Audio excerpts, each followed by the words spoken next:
Why isn't it all right for black women to be angry? Why is it necessary for them to pretend that it doesn't hurt? And that's what they do all day, every day, in order to get along with people like you.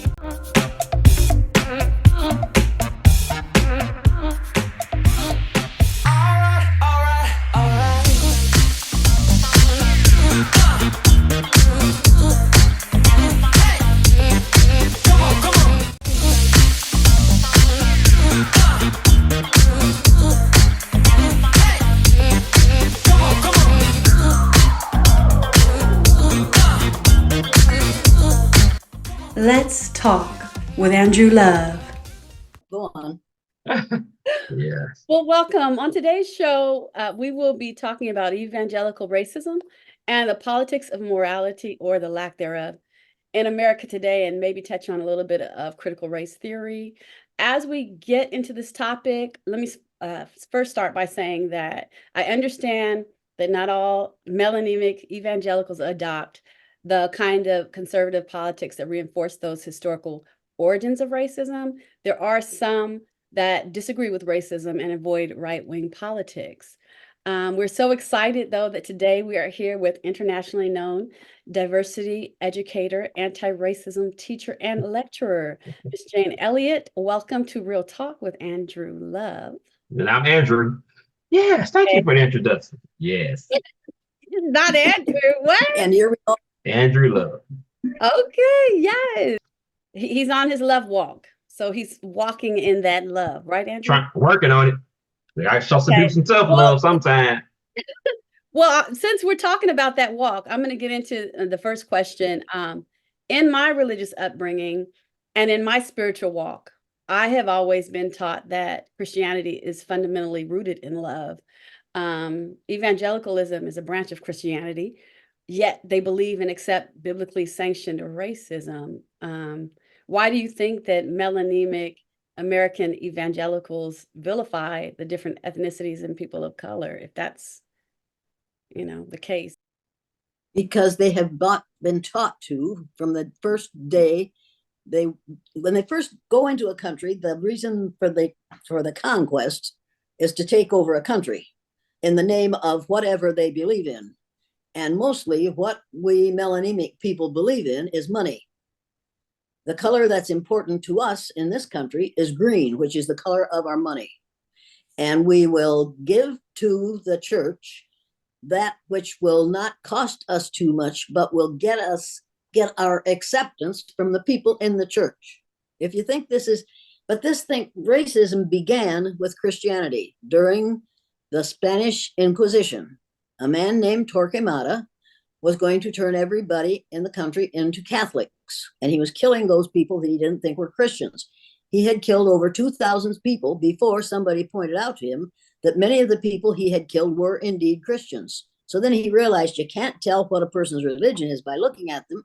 So he had to find a way to decide who deserved to live and who should die. And he set it on skin color. The lighter brown people, and they were all shades of brown. And the lighter brown shaded people in that time he called white, because white is the color of goodness and purity. He called the darker skinned people black, because black is the color of savagery and evil. So he set us into polar opposites, white and black, and neither of them is the color of human beings. Human beings do not come in black and white and red and yellow. They come in shades of brown. But if you can set people at each other's throats by saying, I'm white, so I'm pure, and you're black, so you're savage and evil, that's exactly what he did. And that's exactly what we're still doing today. You go to the dictionary and you look up black, and it says savagery and evil. And then a little farther on, if you look it up another time, there it says people from Africa with highly melanated people. But none of them are black. They're highly melanated, but they aren't highly, and it says almost black. It says they are almost black, but they aren't black, because human beings don't come in that color, and we don't come in white. I am not white. This is not white. This is speckled, but it isn't white. And you are not black. I can see the color of your hair, and I can see the color of your skin, and your palm look about the same color as mine. So this whole thing was people, psychologists today say it's a social construct because that's 4 syllables and they feel better if they give it a longer name. It's not a social construct, it's a damn lie. And we ought to stop telling it, and we ought to stop believing it, and we ought to stop acting as if it is true. It is not true. We are not black and white. Human beings come in shades of brown. That's it. Let's give this nonsense up. So I have heard and even believe that and I've heard you say this too, that part of the reason, or the majority of the reason, is for fear of retribution. Well, right now, when you've got a wannabe president who says at his campaign meeting, campaign rally, "I am your retribution." In other words, he's going to get even with all those people who don't look like him. And he's going to help those people who look like him get even. He's talking about retribution. The rest of us aren't. People, I want to let this, I don't know whether you know this, but when I did the blue-eyed, brown-eyed exercise with my 3rd graders in 1968, the day after Martin Luther King Jr. was killed, the blue-eyed people were on the bottom, the brown-eyed people were on the top. I heard that was on Friday. I heard my blue-eyed boys in the boys' room saying what they're going to do to those brownies when they got on top. And they knew that we were going to turn it around on Monday. On Monday, I was afraid to go back to school because I thought, this is going to be hell to pay rent to. This is going to be ugly. These kids are going to get even. Put the collars on the brown-eyed people, took them off the blues, put them on the browns. And I waited for those kids to get even. They didn't get even. And on Tuesday, before we discussed it, they wrote paragraphs telling anyway. And then we got in the magic circle, and I said, "Now, you blueies said you were going to get even when you got on top. You didn't get even. Why didn't you get even?" And those kids, almost in a chorus, said, "Because we found out how it feels to be on the bottom, and we didn't want to make anybody feel as bad as we did on the day we were on the bottom." Now, think about that. Every melanaceous or melanotic person that I talk to says, "I don't want to get even. I want to get equity. All I want is what I am promised in the Constitution. I want to get equity. I want my children to be treated fairly in school. I want the teacher to look at my child and say, 'Here's another beautiful brown boy,' instead of, 'Oh, another little black boy.' Damn it, if you're going to use the language, the terminology of the 1500s, then every male that you know who believes in this nonsense, this racist nonsense, should go around wearing knee breeches and powdered wigs.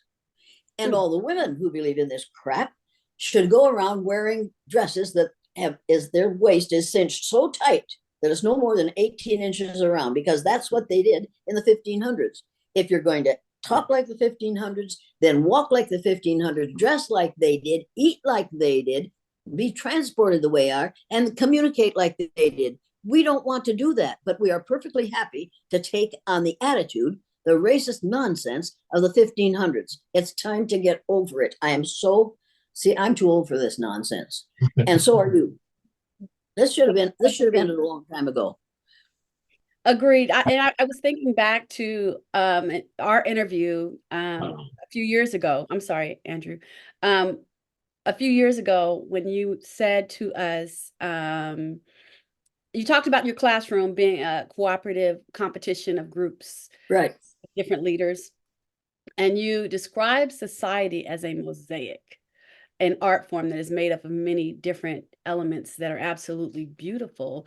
And listening to you, listening to all your interviews and listening even to you talk today, you said, "I believe that we could set up a society in which people are a part of the mosaic." And it sounds breathtaking, but living it right now, do you believe that it is even humanly possible? Absolutely. There is no doubt in my mind. There is not a doubt in my mind that we could turn this thing around in 2 years. We really could if we decided to. Barack Obama we were on our way with Barack Obama. We fell off the reason we needed a Barack Obama is because we had what's the name of the actor that was a president for a while? Miserable, tall. Ronald Reagan. Ronald Reagan. I didn't know who was the actor. And he was a nothing, but he was handsome.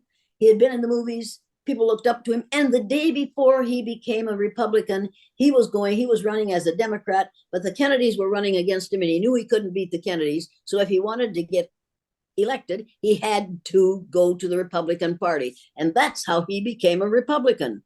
He had been a Democrat up to that point. But when it was obvious that he couldn't beat the Kennedys, he became a Republican. Now, this whole thing at this point, we're going backward instead of forward. Yeah. Because for the last 25 or 30, maybe 40 years, history hasn't been talking about the truth of the past. Because right now we are having people say, we're going to ban these books and we're going to change the history so that our white students don't feel guilty. When you talk about the past and the way we have behaved in the past, we don't talk about it to call guilt, because these kids aren't responsible for what happened in the past. They are responsible for what happens in the present in order to construct the future. And the only way to construct the future is to learn about the mistakes of the past. Somebody has said, those who forget the mistakes of the past are doomed to repeat them. That's exactly what is happening right now, because we haven't told the truth about history. We're going to pretend that the ugly things we did in history, we didn't really do those. And right now somebody is out there saying slavery was good for these people because it taught them skill. Yes, the governor of Florida said, yes, I heard that. I heard that. Of course you heard that, because everybody heard it, because it's one of those best things you've ever heard in your life, and because a whole lot of people wanted to believe it. That was good of us to bring those slaves here, because they were in bad shape in Africa, and we brought them here and taught them how to work and how to behave and how to to develop a skill. That was good for them. This is the kind of barn dirt that they are telling today, and people are going along with it because then they don't have to think anymore. You see, I go out, I just left my daughter, sent her back home. She spent and she's 60 some years old, spends most of her time looking at her telephone. I finally, I was reading a book and she's still talking on her thing, and I'm thinking, oh my God, where did I go wrong? They come to my house to play cards and they bring their cell phone to the table. And I said, here's the way it is. Don't bring a cell phone to this table, because we're here to play cards. I'm not here to watch the rest of you talk on your cell phones. And they looked at me like, well, you're a real mean old bat, aren't you? Yes, I am. Because I'm watching people who don't want to pick up a book. If they can't read it on Kindle, they can't read it. Imagine the classroom today. I'm a teacher, I'm an educator, but I'm teaching right now in 8th grade in the state of Virginia. And that's exactly how it is. It's a battle. It's exhausting to have to keep redirecting and collect cell phones, which I hear we're not supposed to do. But it's everything is a distraction away from what we should be focusing on and teaching and bridging these gaps. Only we're not allowed to. Well, see, if I were teaching, when I did my student teaching, have I told you about this before? I heard a little bit about, no, I don't think you're student teaching. No, I haven't heard this one. Under Hazel Grant in Independence, Iowa, there was right then, it was the time of the communist scare. And there was a man one of his kids was in Hazel Grant's 3rd grade classroom. And this guy was just sure that those teachers were teaching the kids in that school to be communists. So he went to the school board and demanded that the school board allow him to go through all the books in the classrooms, K through 8, and take out those that were communists. So Mrs. Grant was the principal, and the school board, the administrator said, the superintendent said, you'll have to let him in because he's going to make trouble. So let him in and go through the libraries. So she invited him and his cohorts in, and I was standing there watching this. And they went through all the books and they read through the book. They'd put one on the shelf, on the back on the top on the shelf. They'd put another back where it belonged, put it back on the shelf. And finally they said, there, that's all. Those books shouldn't be in children's hands. Those books have communism in them. We're done now. She said, fine. She showed them to the door. She said, thank you for your help. She closed the door behind them. She turned and said to us, now get back to work. Put those books back on the shelves and get back to work. We put the books back on the shelves and got back to work. Now, if I were teaching today and some fools came in and said, we're banning these books, I'd say, wait a minute. You touch that book and I'll call the police, because these books belong to the school district and they were purchased with taxpayer money. You have no business taking them off these shelves. Now, until you come in here with a search warrant, don't come in here and try to take books off these shelves. I'll get you fired for theft. I would do that. And if I were teaching today, I would lose my job, either that or they would stop trying to push me into doing something that is in fact against the law.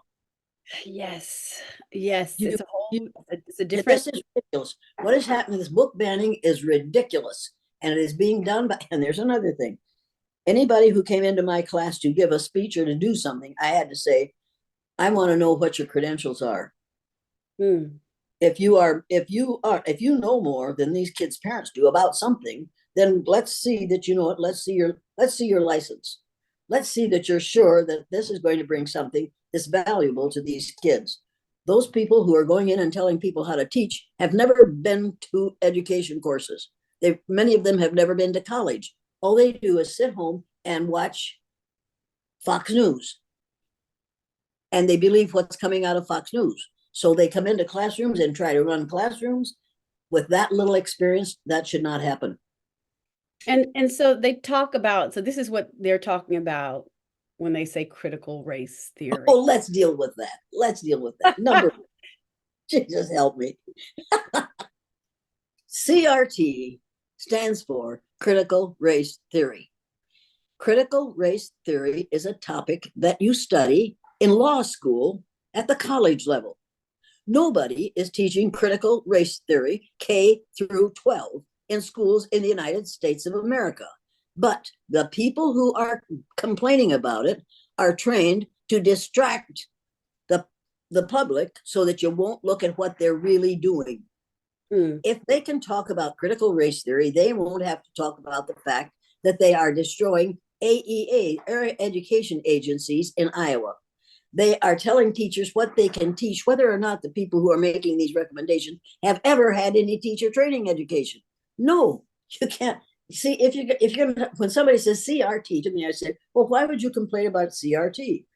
To me, CRT stands for Curriculum Respecting Truth. What's the problem with you with CRT? Well, that's not what it means. Well, that's what it means to me. That's the only CRT that we teach grades K through 12. We don't teach critical race theory. We teach curriculum respecting truth.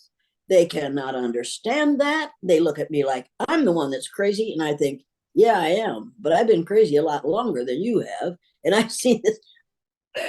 Oh, I've seen it all. It's time to put a stop to it. The next time somebody says something CRT to you, you need to say curriculum respecting truth. Why is that a problem for you? I love that. Yeah, and they can get the book. Oh Lord, I just read it this week. Number one, they need to get the book White Evangelical Racism. Have you read it? And how about that? Did you learn anything by reading that book? Yes, you told us to get this. And have you read it? Yes. Yes, and listen to the audio in the audio book too. Everybody should listen to it or read it and then take pieces of it and put it up on classroom walls. The woman knows exactly what she's talking about. And then after you read that one, you have to read Power. Just a minute now. The Power Worshippers. The Power Worshippers. Have you ever heard of it? The Power Worshippers. No. Get the book Power Worshippers because it will blow you away when you realize where all this nonsense came from. It's just a minute. I've got to get it's over here on the thing. Oh my God. Anybody who doesn't read this doesn't know what they're talking about. I have seen that cover. I've seen that book before. Nice. You told me about this more, but I ain't never read it. Read it. There are some books that you can say their name and people will shudder. Oh, addressing inequality won't by itself resolve the challenges of the Christian nationalist movement, but it will take some air out of its bellows. See, this thing is just full. Many leaders of the Christian right like to dress up in red, white, and blue and announce themselves as true patriots, but they are the same people who seek to pervert our institutions, betray our international alliances, and make friends with despots, degrade the public discourse, treat the Constitution as a subcategory of their holy text, demean whole segments of the population, foist their authoritarian creed upon other people's children, and celebrate the elevation of a king to the presidency. He has made a sport violating democratic laws and norms. Does that say all you need to know about? That's what it says about Evangelical. That's how they, how you pronounce it. That's how they operate. That's a summary of how they operate. I was going to ask you a question about, let's one question I'll ask you. For Trump had those people supporting him, which is very known now. They say about 50% or more supporting Trump. How will this affect the election? How much power and pull do this church have in presidential election, especially Republican? Only 40% of the Republican Party is Trumpeters. 40% of the Republican Party. The rest of us need to get together and actively go out and insist that people go to vote, because if you don't do it, if you don't get off your polyunsaturated fatty acids and get out there and insist that people vote, we're going to lose our democracy. Because this man has said we aren't going to have a democracy. First he was talking autocracy, but that's too much money. We're talking about money then. So then he got with the crazy Christians, and these people are crazy. These white evangelical Christians are not Christians. They do not believe in what Christ told us. Do unto others as you would have others do unto you.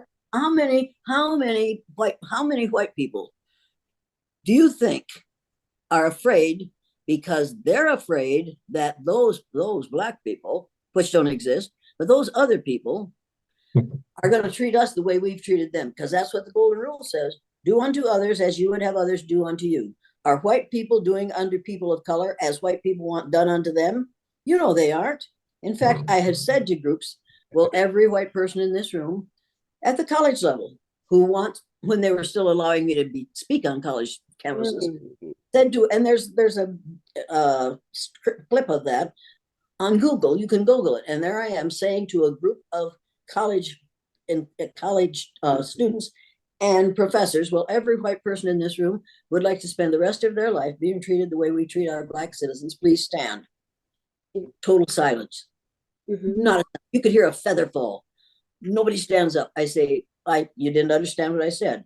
Well, every white person in this room who wants to be treated the way we treat our citizens of color, please stand. Nobody stands. And I say, you just admitted that you know what's happening. You know what's wrong. You don't want it to happen to you. And that is the major fear of white, stale, pale males in this country today, that when blacks get power, they're going to treat us the way we have treated them. So they want to stay on top. They want to have the dominant cultural power.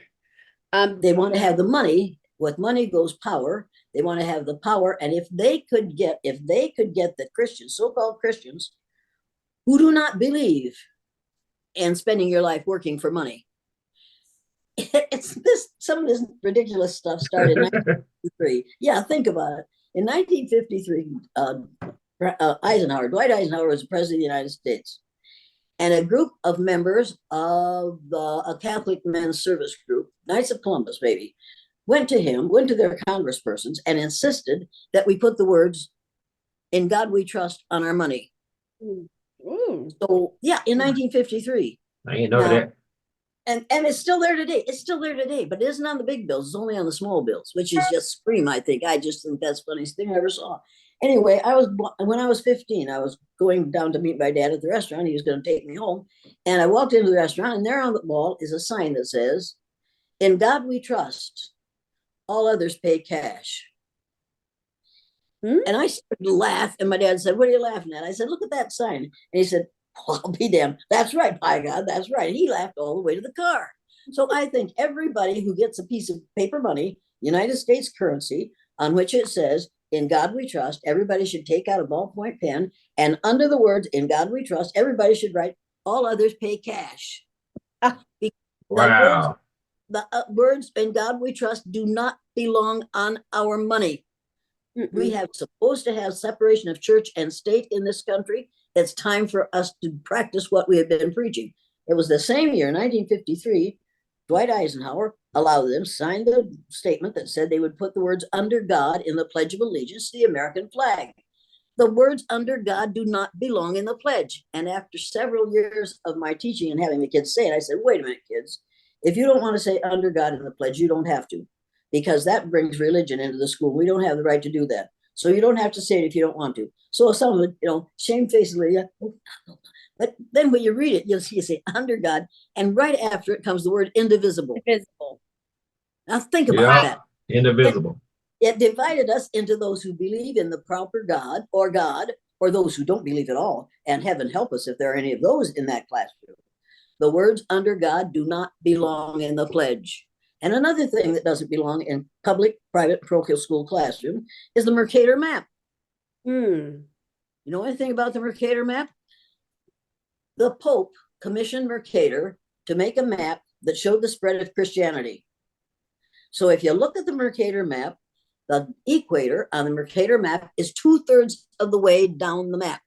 It doesn't divide the map into two equal portions. There are no northern hemisphere and southern hemisphere. It's northern triosphere and southern triosphere, because the 2/3 of the map has the countries in which the Pope had finally managed to turn everybody into Christians. Hmm. Every time you use the Mercator map, you're teaching Christianity. There's a picture on that map. Get a picture of that map in your mind. See Greenland hanging down in the middle of that map? Great big ripe plum hanging down in the middle of that map. People, you need to realize that Greenland is a little tiny thing up at the top of that map if the map is right. You've got to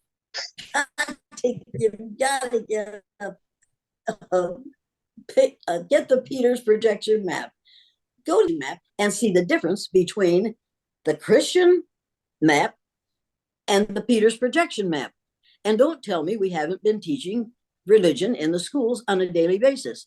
If this is allowed to go on much longer, the 3 R's will be reading, writing, and religion.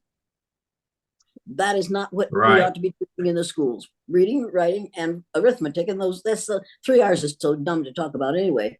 But it's even stupider if we're going to start teaching reading, writing, and religion. We must not allow that to happen in the public schools in this country. However, the public schools are going to be, the students that are going to public schools, that's going to be a smaller and smaller group as more and more small schools, private schools are started, because the government, and here's something else you learn in the Power Worshipers. Oh my God, read this book, because you find out that taxpayer money is being used to support these private schools. They are actually, they're actually being paid to take their kids out of public school education so that they can be conditioned to what this country is supposed to be in the future, which is back to the 1800s for women and for men and their place in the society. And they seem to think these evangelicals and these conservative, whatever, Republicans, but you have to remember that Donald Trump knocked the L out of the word Republican. Is now Republican because of his interest in the pubic area. Yeah. You have to remember this. Yeah, this whole thing is just ridiculous. Absolutely ridiculous. And we no longer have the United States Supreme Court. We now have the United States Sperm Court, because all those guys are interested in, the last 3 that he appointed, is sperm cells and what color children they're going to produce.